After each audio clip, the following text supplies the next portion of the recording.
Pretend awesome!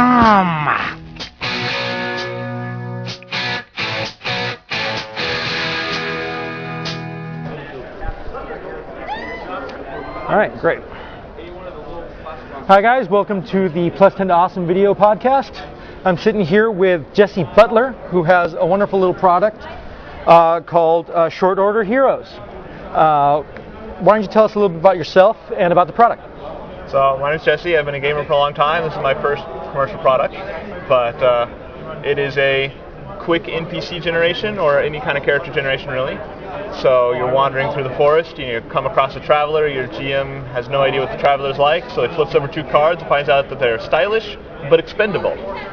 So you guys can see, each card has a little number at the bottom, and also has a graphic and basically an adjective at the bottom, a descriptive. So you can use that to basically just generate characters on the fly. If you're, like you gave me your first example when we first talked, is you're walking into a bar and you want to know what the barmaid is like, you can just pull a card and go, she's indecisive and blind, which is not very good for a waitress, but could actually work out as far as a role-playing game goes. The other aspect is sort of like a little short-form role-playing game. Why don't you tell us about that? So usually for NPCs, we recommend 2 cards each, but for full-on characters or nemesis and villains, you do 3 cards each, and then for really minor characters, you just do maybe 1 card. So, you know, if you're making a new character for Short Order Heroes... We have honest, we have geeky, and we have beautiful. So basically that describes my wife. So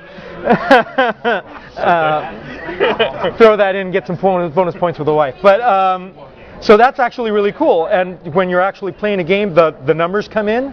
So the numbers on your attributes don't actually come in, but when you want to do something, if you were, you know, say,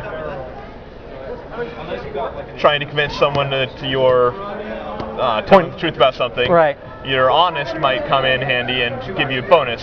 So normally you draw a card and you look at the number, and on a thing on a 4 or higher is going to succeed, but if you've got a trait that would help, it would add to the number, so a 3 might succeed. If you got a trait that would hurt you, then you subtract and subtract 1. So it's sort of situational at that point. And also if you're in the middle of something and you can go, hey, you know, I'm geeky, so I might have some kind of trivial knowledge in this area. Would I know something? And you go, I'll add +1 because of my geeky, or whatever. So it's very creative at base. Since you don't have any hard stats, you're pretty much just going on descriptives, which is actually very similar to something like a Fate Core type of system. It also works really well to add as a Fate add-on for making aspects when I saw on the fly. Yeah, I thought it would be fantastic to just make aspects on the fly, which is the hardest part of doing Fate. Exactly. So as an add-on for Fate, this is fantastic if you're into that. And actually, just so everybody knows, Fate has actually become available for general public as of this weekend, so you should check that out. I'll put a link on the site. How can people find out about your game, purchase the game? So right now, we actually just finished our Kickstarter, so the opportunity to get on that is over. We will be setting up pre-orders probably in a month or a month and a half. The final release, so because our Kickstarter was so successful, originally we were going for $2,000. We got that, we would have just printed this deck we already have. It's 54 cards. But because we made a bunch of stretch goals, we're adding another 54 cards to the deck. So my artist is hard at work. She's been doing like 5 pieces of art a week, which is phenomenal. Who's your artist? Her name is Eleanor Farron.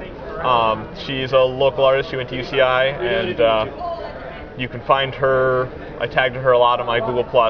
All right. You'll link to that, I'm sure. Yeah, so, you know, if you follow me on Google+, at plus10toawesome@gmail.com, or if you follow our Plus 10 to Awesome group, I'll definitely have that up over there as well. So we're currently expecting to have the art done in about a month, and then we're going to send it to a real printer and get lots of decks printed, but that's going to take an extra 2 months to do, so September is going to be... Are you going to have them available at general retailers, or are you going to have a website?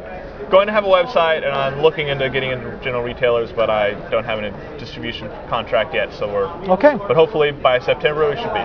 Well, go ahead and look for it. Short Order Heroes, thank you. That's Jesse Butler. Look him up. Thank you. All right, thanks.